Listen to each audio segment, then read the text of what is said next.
Does the size matter of the bait? Size always matters. Size always matters.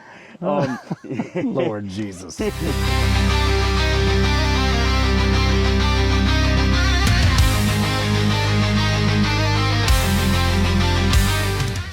All right, welcome back to Whiskey Tango Fishing, folks. We are here for the inaugural episode of Hook, Line, and Service. Fish on. So welcome Fish to that. on. With me today, I got Jay. And Jay, tell us a little bit about yourself. How you doing? Thanks for inviting me. John, my good buddy, I'm in law enforcement, so I'm looking forward to this. I'm not a big fisher, but I'm going to get my learn on today. Hopefully in a few minutes, I'm going to be fish on. Have you fished before? Maybe a handful of times. All right. So we'll do a little bit of instruction along with it. Obviously, it's always nice when we catch fish, right? But the whole goal for today is to put the spotlight on Jay here, kind of thank him for his service, and get him out here enjoying the outdoors, and hopefully we get a few fish on the line. We're out. I'm not going to tell you exactly where we're at, but we're out in Cranberry Bog country, out in the Pine Barrens here in New Jersey. And Jay picked the place out, said, let's try this lake, and we're going to give it a shot. So I haven't fished here before, but we're going to get our setup, and we'll be back with you in a few minutes. All right, man. Let's make a day of it. Let's do it. All right. All right, so I'm going to start Jay off here with a bellows gill.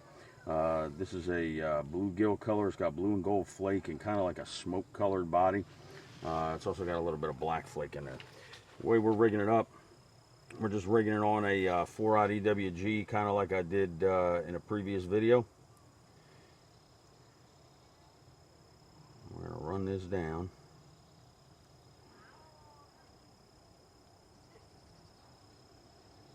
About a little over 1/8 of an inch, like 3/16 of an inch. So you take it out in the head there.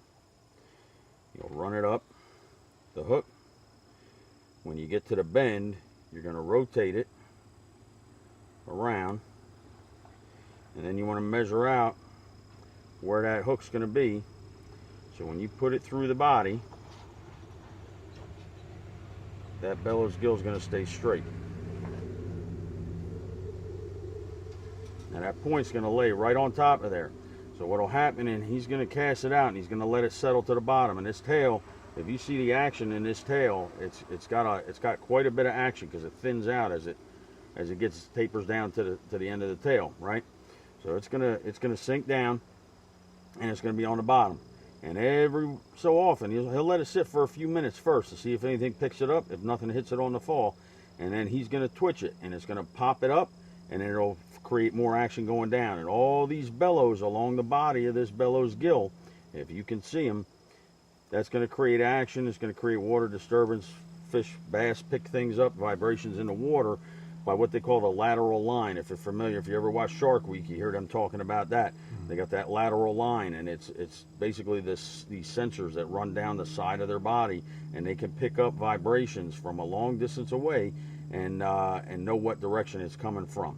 All right, so we're gonna go ahead and get started. I'm gonna start either with a drop shot or a Senko, actually a big bite bait trick stick. And we're going to go from there. Now, when you cast a spinning reel, you're going to grab, you want the line kind of up to the top here, right? See how I have 2 fingers in front of the stem for the reel? Okay? You're going to grab with your index finger that line and hold it against the rod.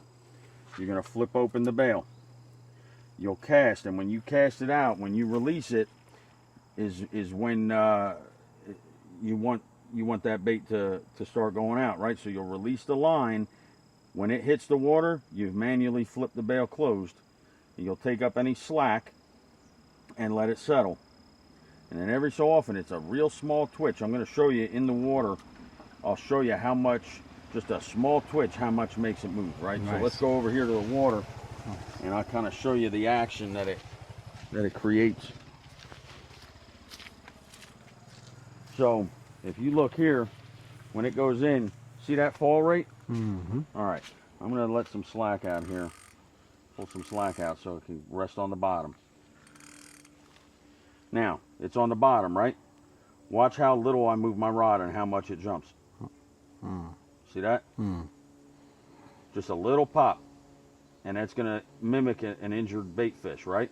And what you're going to do, see how those metal flakes in there create like a reflection? Yeah. Right? The sun's bouncing off them, even in this stained water. Wow. So you'll go maybe 1, and then you let it set again. And then you go 1, 2, 3, right?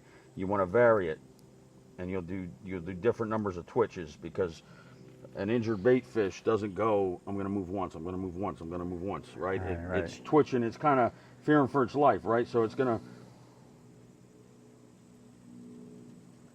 to be erratic, and that's what you want to kind of create.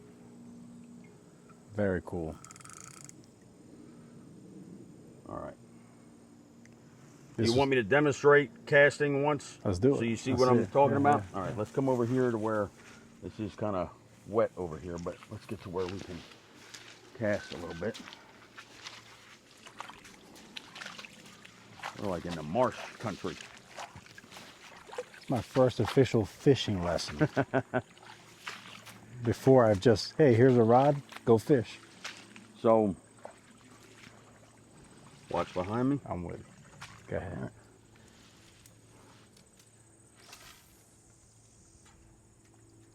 Now I saw it was going a little far, so I kind of put my finger on the line, right? Now I'm going to take up the slack, and then you just let it sit. Now every so often you're going to make sure you got no slack in that line, and then you'll twitch and pop it. And each time you're going to take up your slack, it's going to work that bait a little closer to you each time. I put it over at the mouth because I figured that there's some stuff probably under that bridge there. If you want to grab that. I'll trade you. And then let's see if I can get a drop shot working over here and try that out. This does look like, yeah, this is an old beaver lodge. I don't know how old it is because there's some fresh stuff on it. But if you look here, you've got this mound here with all these branches and stuff on there and mud packed in, and there's some fresh branches there as well. And then you've got a slide right here where that beaver probably comes in and out right through here. A good sign. The entrance is probably on the other side, but if you look around this, there's all kinds of paths where the beaver's been moving around, and it's hard pack under this. It's pretty hard pack. So you know how there's like a layer of mud like where you're standing? The mud's removed and you're standing on hard pack. So now if you get something, you gotta let me know. You know what to say, right? Fish on. Fish on. And that way I can turn towards you. We'll get it on film. I'm gonna try this drop shot here with this Strike King tumbleweed. It's black with blue flake on it. And now what's the difference? How do you know something's nibbling or you got something? Like, you'll see that line popping. Is that line popping on its own? And then you want to hold it. You want to hold it like this. So when you set the hook, you're gonna this way, right? You're gonna go sideways with it, but you're gonna have, again, between your middle and your ring finger is where that stem will be. And then so you basically choke up on it. You can use your left hand. Put your left hand up, and then just choke up on it. One finger down.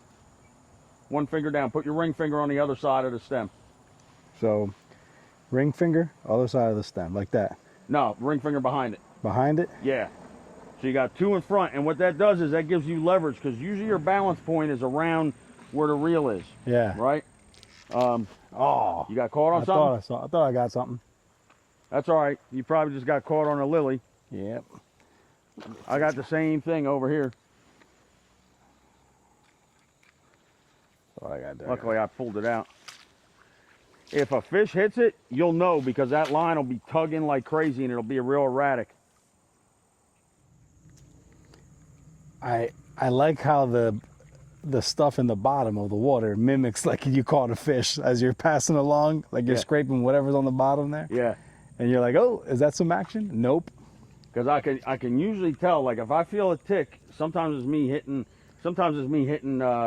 vegetation underneath, or a stick or something like that, right? Right. But I'll usually pause when I feel a tick or something, and And then from there, if I get hit again and I'm not doing anything, I know it's a fish, right?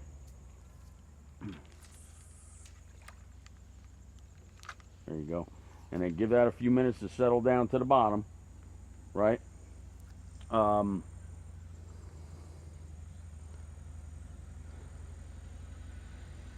that little bit of weight on that hook, what do you call that? The G hook, the J? It's a it's an EWG hook, extra wide gap hook. So that little weight will, and the weight of the little, you know, the bait, that takes it down, no problem, huh? Yeah, yeah. But it's different types of lures have different fall rates, right? Some of them, like this one, has those bellows in it, so it takes longer for it to drift down to the bottom. But it also will kind of move around a little bit more, right? Because it's got that resistance. And then what happens is, you know, some of your other baits, like one of the rods I have has it's by Yamamoto. It's called a Yamatanuki, and it's more of a fat grub style bait. That one will sink a little faster, but it also has a weird action to it because of the way it's shaped and everything. So, and if you want to try on this side, you can try on this side too. I don't want to ruin your luck over there. I'm not having any luck yet, so there is nothing to ruin, my friend. Plus, I don't care if I get outfished. I want you to catch something. I will not outfish you. I promise you that. I just want you to catch something. I don't care if I do or not. In fact, if I get bit first, I'm gonna tell you, just drop your rod or set it down and come over here, and you're gonna reel it in. All right. So you can see what that feels like. Lock it in. All right, that was a good cast. I need my own GoPro camera because I'm making some good content right now. What's that? I'm making some good content right now. Good contact? I'm making some good content. Oh. I need my own GoPro.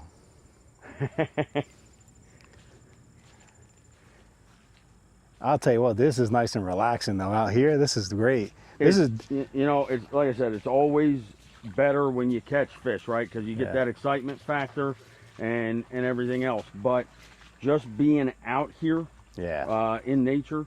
Yeah, this is nice. And you know, I've never been this close to a beaver lodge before. I've seen beaver in the canal. You know, let's try not to catch a beaver. In canal. We're not catching a beaver today, all right? Promise No. me that. We're not doing that. No, we definitely ain't catching a beaver today. But yeah, he slides and all right here, these sticks and everything, he goes in underneath through to here. So we might be hanging out on top of his apartment right now. Yeah. But it's funny how, now there's bait fish. I see bait fish in these little channels that he cleared out. You see him? Yeah, I see little tiny bait fish. And these lilies, man, these flowers on these lilies. That's awesome. All right. I see those flowers. I'm going to try and cast this underneath that bridge. Oh, good. I got it free from the branches. You dropped it in, it got free? Nice. Yeah. Nice. I didn't get under the bridge though.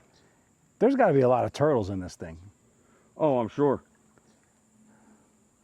In fact, if I didn't get caught on wood, it was probably a turtle that grabbed my line. And we know your success rate with turtles lately. Yeah. I've had 3 of them I had to fight so far. One was just a red belly cooter though, so he wasn't a problem. So this is a nice breakup from the hustle and bustle of law enforcement right here. Oh, you're always on the go. This is nice. You don't stop, do you? I don't stop. And see this is Oh, John, I think I got something.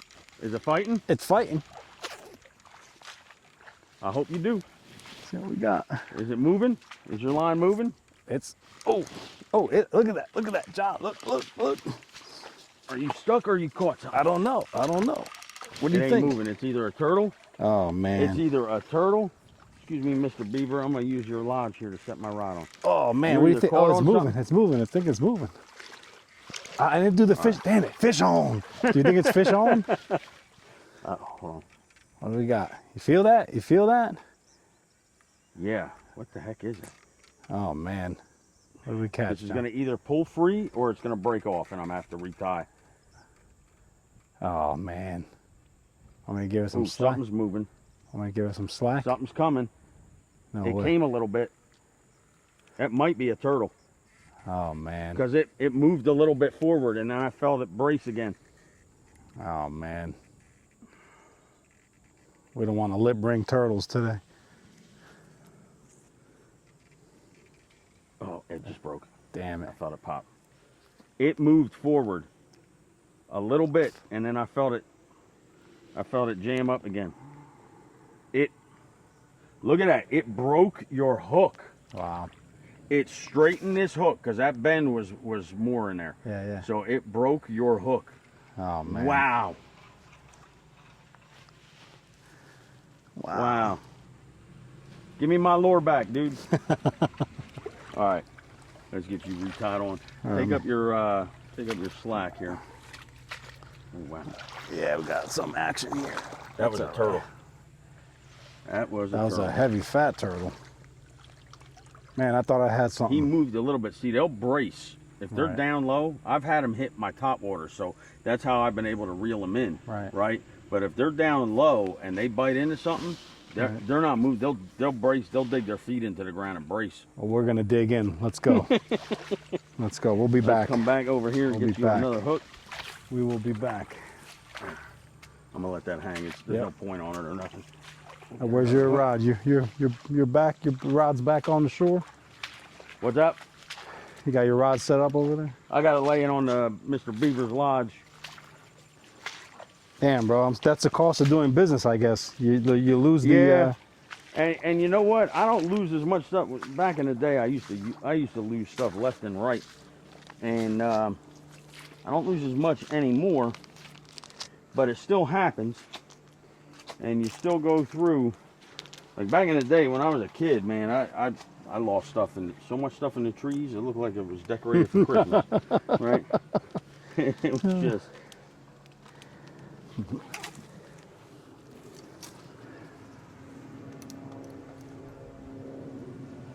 right. You're back in service. This is like when your gun jams, or you get a double feed, or you get like a. Yep. This is your this is immediate catastrophic. Well, this I don't know. I think this is catastrophic malfunction right here, where you're like, hey, I ditched that gun, go to another one. Are we allowed to say gun? Are they going to strip that content? I don't think so. All right. I don't think so. I mean, you're not saying anything bad. This is great though. This is fun, bro. I love it. And This it's cool because like I said, just being out here. Being I'm out surprised here is there ain't more great. birds chirping. Yeah. And we could try, if this don't work out, we'll walk past where those folks are and try the main part of the lake. Yeah. There's got to be tons of action over there, I imagine. But yeah. I never thought of that. That 12. So what is that 12:30 and 2:30 time frame? That's So like actually, what is that? it's right around. So there's usually 2 major and 2 minor bite windows in a day. Mm-hmm. Sometimes there's only 1 major, depending on how it falls. I don't know what they use to go about it. Like this particular one happens to coincide with solar noon, right? So again, there's a lot of science that goes into this stuff, and you know what? It doesn't always pan out when I try to follow it. But see, most people can't go fishing. They can't schedule their fishing around when these bite times are and everything else, right? They go fishing when they can, when their schedule allows. So, you know, that's what I kind of do, because I want it to be more realistic for the folks that are watching, right? Right.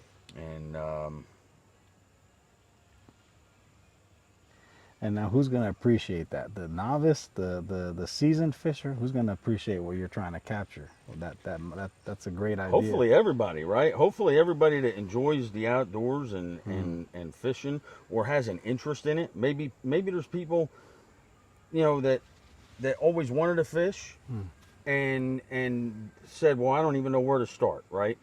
Maybe there's people that have been fishing for a while, but they're like, I don't even know what I'm doing. Right, and they haven't had much success, and you know, they get, you know, they get frustrated with it, right? So then they give up on it, and it's really, you know, I'm really trying to get everybody involved that has an interest in it. Right. Right. We're gonna try this color here and see how this does. This color, this is by Yum Baits. Does the size matter of the bait? Size always matters. Size always matters. Lord Jesus. Now, you know what? It's funny because it's funny you say that, because lately I've been downsizing my baits because in the heat of the summer, a lot of times the bass get a little lazier when the water's hot. They get irritable, they get lazier. They don't feel like expending a lot of energy in the hotter water or warmer water to try to catch something. So they'll go for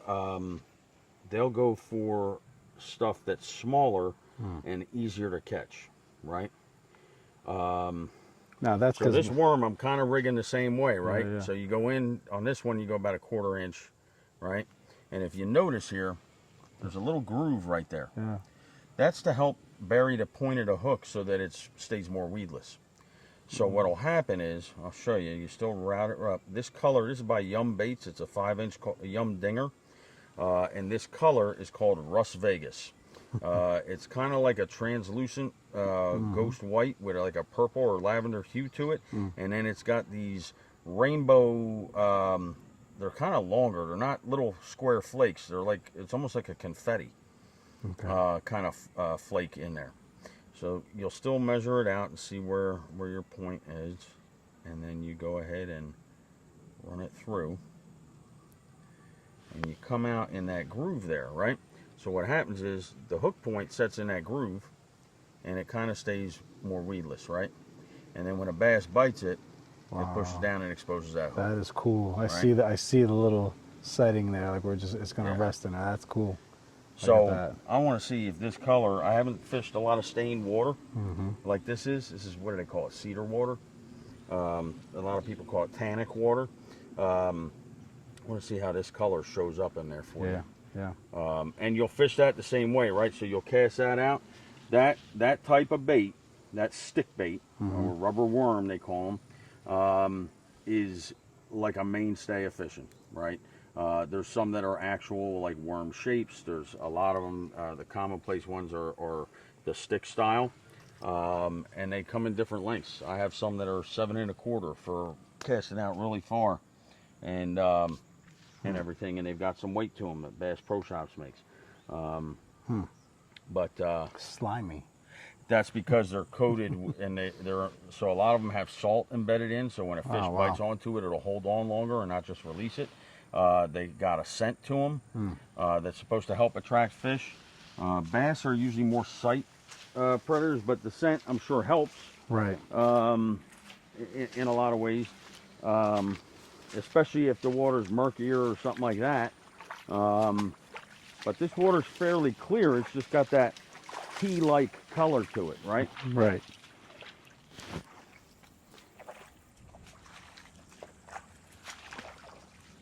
Now, on the surface of the water, are you looking for any activity, like any indicators on the surface of the water here? I usually keep an eye because if you noticed in that video I sent you, there were those dragonflies hovering, right? And that bass came launching out of the water at those dragonflies that were just trying to. So are you Get it looking on, for right? like that, like a dragonfly, anything like I'll look, bubbles? like if I see disturbance on the water, and sometimes it's a turtle, and it's weird because the turtles, a lot of times the turtle will just, their head will be above the water, and they'll go down, and you'll look over and you'll see these rings of water dissipating, and you go, is that a fish? Well, there wasn't a splash.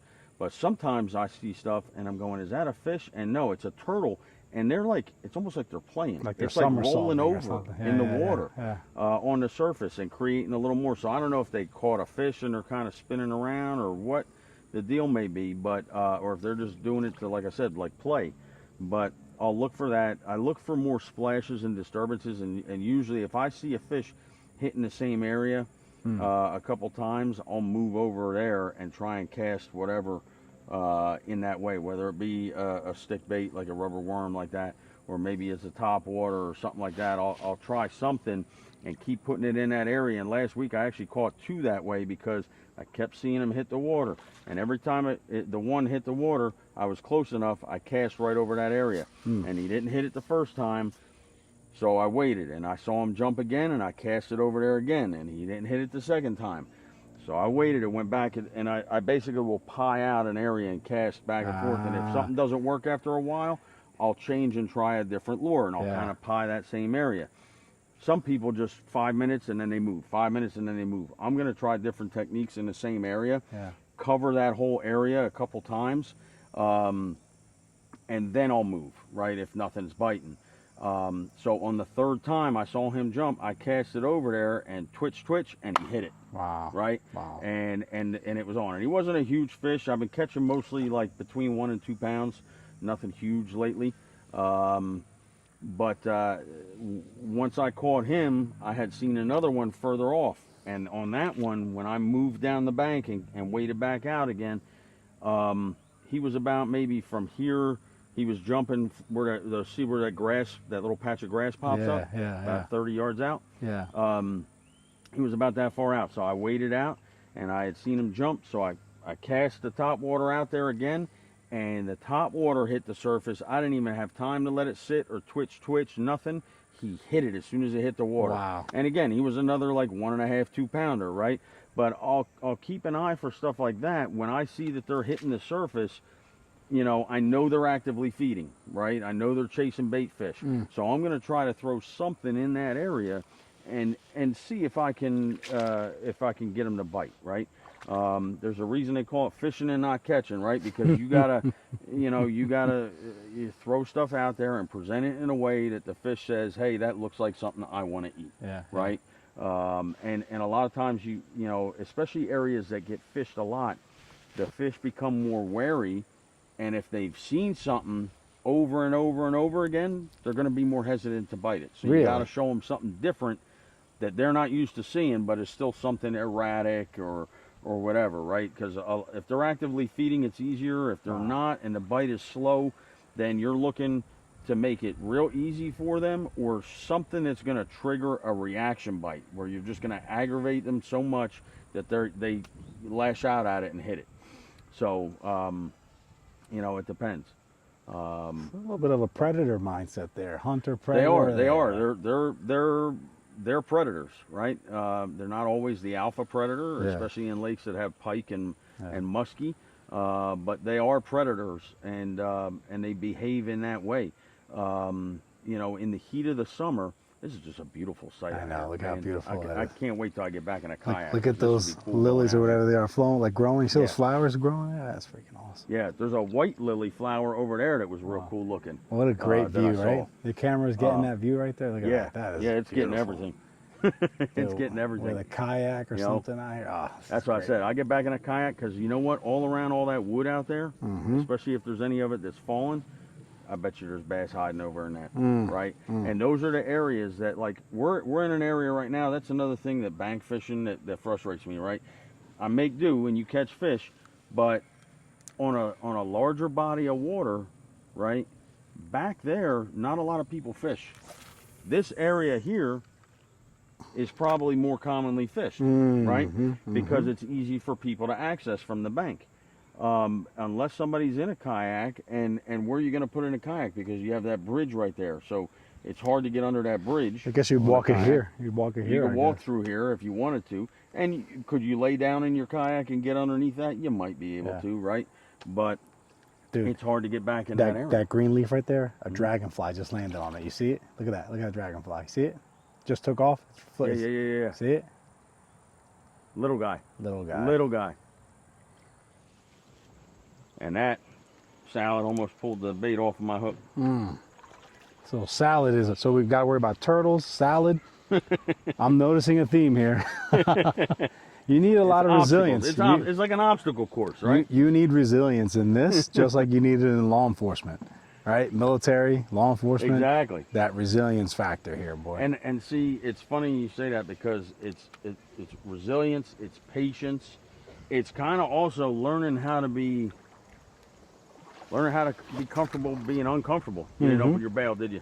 Mm-mm. Yep, I've done that before too. As recently as about a month ago. So so it happens. Well, we're talking, and I thought I did, and I didn't. And usually that's when stuff happens. When I'm talking and not paying attention to what I'm doing, that's when I screw something up. Whoa, whoa, fish on.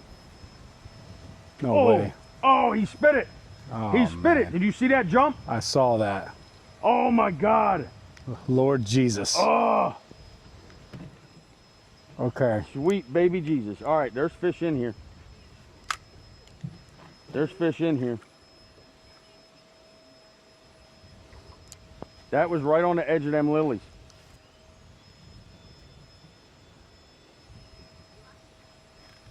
You sure you don't want to switch sides? One, you just scared the crap out of me. I wasn't ready for that fish on. And two, I'm kind of mad at you. I felt like that was a too preemptive fish on. I think you gotta let that simmer, you know, let it happen. I got excited because we finally got a bite. I've seen you delay the fish on, my friend. Can you please delay it next time? Where you're like working, working it, I and need then to you're like, exercise my patience is what you're saying. folks, fish on, fish on. There, I just skipped it in that same area. All right, folks. Well, I'm a professional salad catcher right now. Oh, all I do is take salad off of there. That's why I always say I didn't come here for the salad bar. I've had where I pulled up the whole produce section. That's a good. Oh, that's your next. That's your next T-shirt. The produce section. That's great. That's your next T-shirt. Folks, this is a good time to segue into Whiskey Tango Fishing's store. Yep. Please go check out the apparel. Get some Shirts. WTF hats. swag. We got some nice stuff. We've been getting some good orders too. Been getting some good orders. Everything's on the website, whiskeytangofishingco.com. The co is where it's at. Co.com. Cast it out. If you want to stand over here and cast like, if you're standing where I'm at, aim for that fence. You see that fence on the other side? Yep. That's the line you want to kind of cast it. So you're just in front of this grass where all the bait fish are kind of lingering in front of, right? So step a little, about 3 feet to your, like right to the edge of the grass there. Tons of bait fish right here. Yeah. Now, when you cast it straight towards that line, right? And then once it hits the water, I'll show you, and you flip the bail. All right, now flip the bail closed. All right, so now you can take up a little bit of slack. Now stop. So what you did was, if you saw when you first cast it out, see how the line had those little kinky waves in it? Yeah. Right, that's from being wrapped around the spool, right? It develops a little bit of a memory, right? But you let it sit, it'll start sinking. Now do you see, it's hard to see, especially when the water's moving a lot. I see the line. But you see that line, how it's almost like a V coming towards you, right? That's your line sinking. So if that's getting pulled down and sinking, your lure's probably still drifting down, right? Oh, now, see something's up near the water, right? And that's in the area where you cast it, isn't it? Yeah. So don't reel it in yet. Just let it sit for a second. See if anything picks it up. You saw that? You saw that in the water, right? Yeah. That was something swimming around near the top of the water, right? So now when you twitch, you're just gonna twitch, almost like just use your wrist, right? But that's why you pulling? That's why you put 2 fingers here. Okay. Right? With the line still? No, not with the line. Just just hold it like this with 2 fingers, and then when you're twitching it, you're just going twitch, twitch, twitch, twitch. Just small, short movements. Is that making a difference? Yeah, because you remember when I dropped it here, right? That small little twitch popped it up off the bottom, right? Yeah. So now, so something grabbed right now. I feel a force. I feel you a see pull. your line go straight. Okay. And it would, you know, you might see it a couple times. You might see the line go pop, pop, pop, and then your line bends, right? And you want to set the hook when it finally goes. But right now, like, you can take in a little bit of slack, right? Because when you pop it, it's going to work its way closer to you, right? And then you're going to let it sit. Now, should I reel in and throw it out again? It's up to you. You can do it a couple of different ways. I've had where I was standing back from the bank and there were reeds in front of me, and 2 feet before the edge of the bank, something hit it. Wow. Right?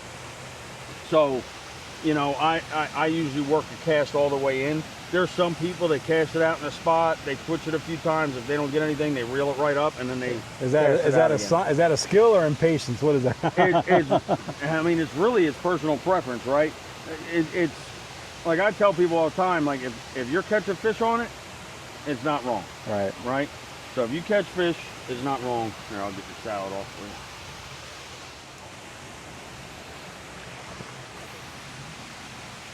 That was a really nice catch. Thank you, sir. So Now, I'm just gonna let it settle. Let it settle for a little bit. See if something takes a nibble, right? That bait takes a while to fall, right? It's drifting down. So while it's drifting down, is this doing anything to that bait right now? This right here? It may or may not be, because you do have quite a bit of slack right now, right? But so same thing. You'll flip the bail. Yep. Oh yeah. Close the bail, and then when you reel it, put your hand right there. You feel that slight vibration? Yeah, that vibration. Whoa. That's the blade. And then every so often, so you'll reel it like this, and then every so often you go to mimic like a bait fish, like trying to get away. Yeah, right? yeah. Oh, that's pretty cool. See that? And you can see that blade. Oh, that is awesome. Right? And you got the hook set in there and everything. Yeah, so I would do the same thing. Cast it high off the area, right? Yep. I'll do it one more time for you. Oh yeah. That's got more weight to it, so that's why you can get that's gonna get out. That's gonna get out. And then as soon as it hits the water, you want to close that bail and start reeling it in, right? Yeah. And whoa. You getting some action there? No, I'm just twitching it, or I'll reel it faster. So sometimes I'll go like that and twitch. And if you catch it in grass, you just rip real hard, and you'll feel for the. I threw it in that grass, that other freaking piece of goner. I should have just cut it a little clear. This does have a weed guard on it. You see that white hair thing that's like nylon finger that like, weed guard. Well, yeah.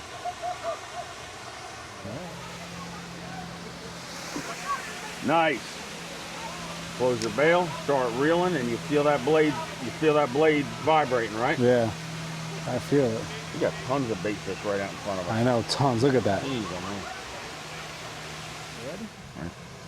All right, that's going to do it for the first episode of Hook, Line, and Service. Jay, I want to thank you for coming out and spending some time with us. I know we didn't catch any fish. Yeah. But what did you think? What's your take on the whole thing? Well, I'm coming back. This is just the first one. We're going to do another one. Definitely. Because I'm catching something on camera. So this was great. This is a great time. It's a great experience. Sweet. It was relaxing. I tell this you is what, everything I wanted. Other than I didn't catch something, but it's everything I wanted. You picked a beautiful location. I mean, really, this is great. The weeds and the lily pads and everything like that, that comes, you find that in every lake. I'm not worried about that. I've never fished the tannic or the stained water, that tea stained water. So that was a cool experience, trying out some different things there. And it's really been a cool experience. It'd be nice to hit this on some kayaks one day. We're gonna come back, but absolutely. we'll get you back out on another episode of Hook, Line, and Service. We'll get you out fishing, and we'll get something on the line for you. I can't wait. But, if you guys are interested in Hook, Line, and Service, if you're a veteran or first responder in the local New Jersey, Pennsylvania, Delaware, New York area, something like that, and you want to take part in Hook, Line, and Service, send me an email at WTF whiskeytangofishingco.com, Co. or you .com. can go to my website, whiskeytangofishingco.com, and fill out the form for hook, line, and service, and let me know if you're a veteran first responder. I'll meet you at your favorite fishing hole, and we'll go out and we'll throw some lines in the water and talk about whatever you want to talk about, whether it be your service, your story, what got you into fishing and what you love about fishing, whatever you want to know, whatever you want to talk about, we'll go over it there. Thank you guys for joining. Make sure you hit that like and subscribe button. Give me a thumbs up. Put your comments down below, and we'll see you next time on Whiskey Tango Fishing. Fish on. Awesome, man. Yeah, awesome experience. Thanks for Fish coming on. out. Fish on.